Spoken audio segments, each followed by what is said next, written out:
Hey, grab a pen and blank piece of paper real quick, or just print out this one-page PDF and follow along. I want to take you through this quick little quiz. Oh, wait a sec while you get ready for that.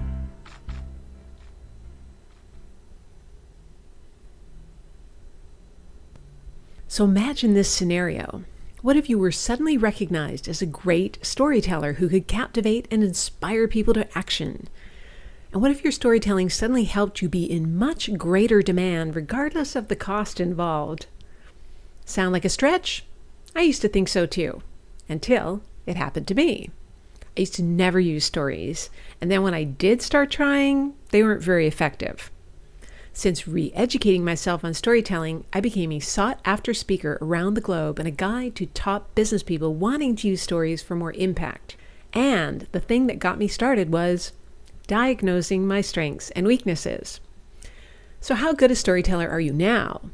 After each statement, rate yourself on a scale of 1 to 5. 1 equals never, 2 rarely, 3 sometimes, 4 often, and 5 is always. So put your number under the score column next to each statement, or just on a piece of paper. Be honest with yourself. No one needs to see this but you.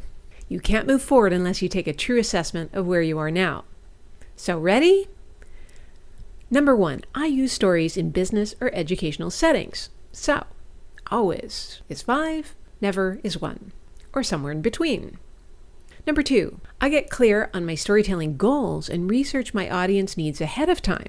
So think about that. How often do you do that? Give it your number. Great. Number 3, I've been told I tell great stories. So think about how often that's happened and give yourself a number. Number 4, my stories are relevant to what I want to communicate. Think about that. Give it a number. Okay, number 5, I use a story structure to ensure listeners stay engaged. And there's many types of structure. Do you know story structure and do you consciously use it? Okay, number 6, I start my story by creating curiosity so that people want to keep listening. What do I mean by that? Well, something that might start with, on my 25th birthday, my whole life changed. It was because of a letter that arrived in the mail. See, now people are interested. Ooh, what was the letter? What did it say? How did it change her life? And they do that in TV and movies all the time. So see if you can do that in your stories. So give yourself a number. How well do you do that? Number 7, I avoid interpretation of events and just tell the facts, allowing the listener to draw their own conclusions. So an example would be, I had a horrible time waiting for the bus. That's an interpretation. Versus what you want to do is say something like, I'm standing at the bus stop in the pouring rain with no umbrella for over an hour. And people can decide how they'd feel about that. So number 8 is I use present tense versus past tense to create narrative transport. So that's what I did in the question above, number 7. So something about present tense creates that narrative transport where people enter into the story and start experiencing it. So how often do you do that? Give it a number. How about number 9? I edit down my stories so that they are as concise as possible. How often do you do that?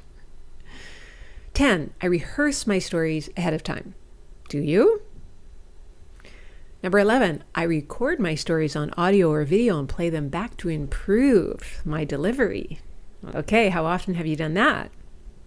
Number 12, I use voice modulation, changing pitch and tempo and emotion. So do you speak quietly sometimes and then louder? Do you speed up and speak really fast and then slow right down? And are you putting emotion? Are you putting excitement or sadness into your voice as you speak? Are you in the moment of the story as you tell it? I get feedback from others before telling stories in a professional setting. So are you working with a coach, or do you have a mastermind group or success partner who can give you feedback? Give that a number.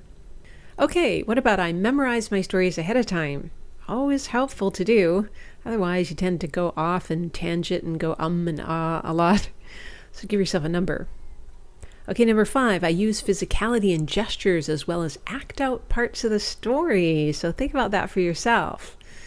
Give yourself a number. Number 16, I pause during my stories to add dramatic effect. Think about how often you do that. Okay, number 17, I create tension and suspense and then resolve the tension at the end. So if you're not sure what I'm talking about, give it a 1. So give yourself a number. Number 18, I include sights, sounds, feelings, smells, and tastes to create narrative transport. Think about that. Give it a number. Number 19, I make sure I'm present with myself and my audience before I speak. Okay, and finally, number 20, after I end a story, I let it sink in for a few moments before moving on. So think about that for yourself. Give it a number. Okay, now you have all your numbers. Total your score. So I'll wait a sec while you do that.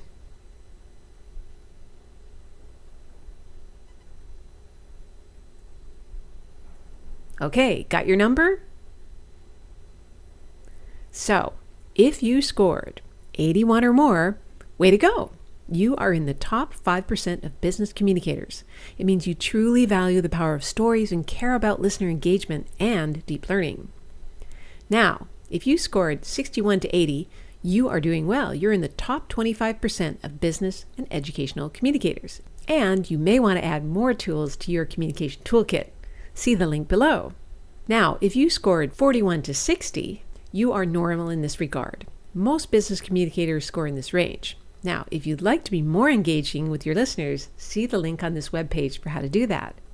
If you scored 40 or less, you clearly don't use this as one of your communication tools too often, but if you're doing this quiz, it means you're interested in doing so. So check out the link on this page entitled The Storytelling in Business Program for ways to do just that.